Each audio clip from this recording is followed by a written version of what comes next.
بسم اللہ الرحمن الرحیم۔ الصلاۃ والسلام علیکہ یا رسول اللہ وعلی آلکہ واصحابکہ یا حبیب اللہ۔ حوض کوثر۔ میدان محشر میں جب کہ پیاس کی شدت حد سے تجاوز کر رہی ہوگی تو حضرات انبیاء علیہ السلام الگ الگ حوض عطا کیا جائے گا تاکہ وہ اپنے مومن امتیوں کو پانی پلائیں اور ان کی پیاس بجھائیں۔ اس دن سب سے بڑا حوض اور پینے والوں کا سب سے بڑا مجمع ہمارے آقا جناب رسول اللہ صلی اللہ علیہ وسلم کے حوض کوثر پر ہوگا، اور آپ وہاں بنفس نفیس تشریف فرما ہوں گے، اپنی امت کو سیراب فرمائیں گے۔ ایک حدیث میں حضرت محمد مصطفیٰ صلی اللہ علیہ وسلم نے فرمایا، ہر نبی کا الگ حوض ہوگا اور وہ اس بات پر فخر کریں گے کہ کس کے پاس کتنے زیادہ پینے والے آتے ہیں، اور مجھے امید ہے کہ میں ہی ان میں سب سے زیادہ سیراب کرنے والا ہوں گا، یعنی میرے ہی پاس سب سے زیادہ پینے والے لوگ آئیں گے۔ حضرت محمد صلی اللہ علیہ وسلم کا حوض انتہائی عظیم الشان ہوگا، اور اس کی وہ وسعت خوبی بیان کرتے ہوئے آپ صلی اللہ علیہ وسلم نے فرمایا، میرے حوض کی مسافت 1 مہینہ چلنے کے برابر ہے، اندازاً 700 کلومیٹر، اور اس کے چاروں طرف برابر ہیں، اور اس کا پانی چاندی سے زیادہ سفید اور اس کی خوشبو مشک سے زیادہ عمدہ، اور اس کے آگے آب خور آسمان کے ستاروں کی طرح ان گنت ہے۔ جس کو پی لے گا وہ پھر کبھی پیاسا نہ ہوگا۔ ایک اور روایت میں حضرات صحابہ نے اس پانی کے ذائقے کے متعلق استفسار کیا۔ اس پر آپ صلی اللہ علیہ وسلم نے ارشاد فرمایا، وہ دودھ سے بھی زیادہ سفید اور شہد سے زیادہ شیریں ہے، اور اس میں جنت سے 2 پرنالے آ کر گر رہے ہوں گے، ایک سونے کا پرنالہ، دوسرا چاندی کا۔ سبحان اللہ! پہچان کیسے ہوگی؟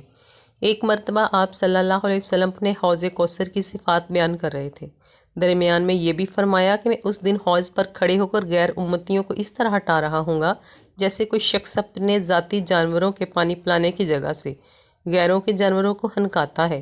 یہ سن کر حضرات صحابہ نے بڑی حیرت سے سوال کیا، ہے اللہ کے رسول، کیا آپ اس دن اتنے بڑے مجمع میں اور بھیڑ میں ہمیں پہچان لیں گے؟ آپ صلی اللہ علیہ وسلم نے یہ خوشخبری سنائی، جی ہاں، تمہاری ایک نشانی ہوگی جو کسی اور امت کے لیے اس طرح کی نہ ہوگی، تو میرے حوض پر وضو کے اثر سے چمکتے اعضاء کے ساتھ آؤ گے۔ سبحان اللہ! اللہ تعالیٰ کا شکر ہے کہ اس نے ہمیں اپنے حبیب کی امت میں سے کیا۔ معلوم ہوا کہ کثرت سے اور اہتمام سے وضو کرنا میدان محشر میں امت محمدیہ صلی اللہ علیہ وسلم کے امتیاز کا باعث ہوگا، اور اس کے ذریعے آپ ہر امتی کو دیکھتے ہی پہچان لیں گے۔ سب سے پہلے حوض کوثر سے سیراب ہونے والے۔ ویسے تو ہر امتی انشاءاللہ حوض کوثر سے سیراب ہوگا، لیکن خوش نصیب اور سعادت مند حضرات ایسے ہوں گے جن کو سب سے پہلے سیراب ہونے کا اعزاز ملے گا۔ ان کی صفات بیان کرتے ہوئے آپ صلی اللہ علیہ وسلم نے ارشاد فرمایا، سب سے پہلے حوض کوثر پانے والے مہاجر اور فقراء حضرات ہوں گے، جو دنیا میں پراگندہ بال والے اور میلے کچلے کپڑوں والے ہوں گے، جو ناز و نم میں رہنے والی عورتوں سے نکاح نہیں کرتے اور گھر کے دروازے ان کے لیے کھولے نہیں جاتے ان کی دنیاوی بے سر و سامانی کی وجہ سے، یعنی ان کی بے کسی دیکھ کر کوئی ناز و نم میں پلنے والی عورت ان سے نکاح کرنے پر تیار نہ ہوگی، اور اگر وہ کسی دروازے پر جائیں گے تو ان کے لیے لوگ دروازہ کھولنا بھی پسند نہیں کریں گے۔ دنیا میں تو ان کی یہ مسکینیت کا حال ہوگا، اور آخرت میں وہ اعزاز و اکرام ہوگا کہ سب سے پہلے حوض کوثر پر بلائے جائیں گے۔ یہ عاجزی اور مسکینیت قرب خداوندی کا ذریعہ ہے۔ بے عمل اور بدعتی حوض کوثر سے دھتکار دیے جائیں گے۔ حضرت ابن عباس رضی اللہ تعالیٰ عنہ سے روایت ہے کہ میدان محشر میں اللہ تعالیٰ کی طرف سے 70,000 فرشتے اس مقام پر یہ کام پر مقرر ہوں گے کہ کوئی کافر یا غیر مستحق انبیاء علیہ السلام کے حوض سے سیراب نہ ہونے پائے۔ چنانچہ حوض کوثر پر بھی بڑی تعداد میں فرشتوں کا پہرا ہوگا۔ اسی درمیان یہ صورت پیش آئے گی کہ بعض لوگ جو ظاہری نشانیوں سے مسلمان ہوتے ہوں گے حوض کوثر کی طرف بڑھ رہے ہوں گے، مگر فرشتوں نے دور ہی سے انہیں روک لیں گے۔ حضرت صلی اللہ علیہ وآلہ وسلم انہیں دیکھ کر فرشتوں سے فرمائیں گے، یہ تو میرے آدمی ہیں، انہیں کیوں روکتے ہو؟ تو فرشتے جواب دیں گے، حضرت آپ کو معلوم نہیں انہوں نے آپ کے بعد کیا کیا برے عمل کیے۔ یہ سن کر آپ صلی اللہ علیہ وسلم بھی انہیں دھتکار دیں گے۔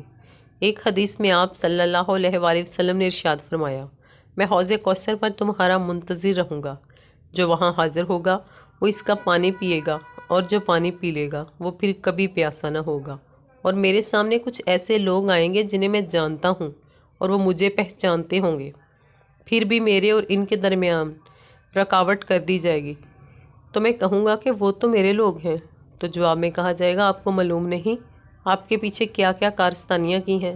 تو میں کہوں گا بربادی ہے اس شخص کے لیے جس نے میرے بعد دین میں تبدیلی کا ارتکاب کیا۔ ایک اشکال کا جواب۔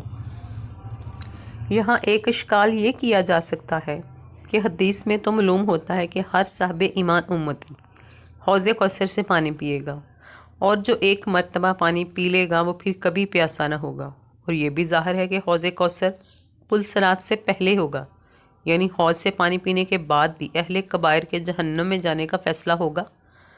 پل صراط سے گزرتے ہوئے جہنم انہیں کھینچ لے گا، تو یہ بات بظاہر سمجھ میں نہیں آتی کہ جب حوض کوثر سے پانی پی لیا اور اس کی وجہ سے پیاس ہمیشہ کے لیے بجھ گئی، تو پھر اب کسی بد کردار اور ظالم یا بدعتی کو جہنم میں کیسے بھیجا جائے گا؟ اور کیا جہنم کی خطرناک آگ میں جا کر بھی وہ پیاس سے محفوظ رہے گا؟ اس کا جواب دیتے ہوئے شرائع حدیث نے فرمایا ہے کہ جن اہل کبائر کا جہنم میں جانا مقدر ہوگا وہ حوض کوثر کا پانی نوش کر چکے ہوں گے، تو اللہ تعالیٰ ان کو جہنم میں پیاس کے علاوہ دیگر طریقوں سے عذاب دے گا۔ حوض کوثر کا پانی نوش کرنے کی وجہ سے وہ آئندہ پیاس کے عذاب سے محفوظ رہیں گے۔ بہرحال ہمیں اللہ تعالیٰ سے شرم و حیا کے تقاضوں کو مد نظر رکھ کر یہ کوشش کرنی چاہیے کہ ہم کسی ایسی بد عملی اور عقیدگی میں ہرگز مبتلا نہ ہوں جو میں حوض کوثر سے محروم کر کے میدان محشر میں بدترین رسوائی اور ذلت سے دوچار کر دے۔ بالخصوص ہر مسلمان کو بدعت اور ضلالت سے بچنے کی کوشش کرنی چاہیے۔ ہمیں کتاب و سنت اور حضرات صحابہ کے اقوال و فعال اور اجماع امت پر مضبوطی سے عامل رہنا چاہیے۔ اللہ تعالی ہم سب کو گمراہی اور بدعت سے محفوظ رکھے اور میدان محشر میں اعزاز کے ساتھ حوض کوثر کے سرابی کا اور اپنے فضل و کرم سے موقع عطا فرمائے۔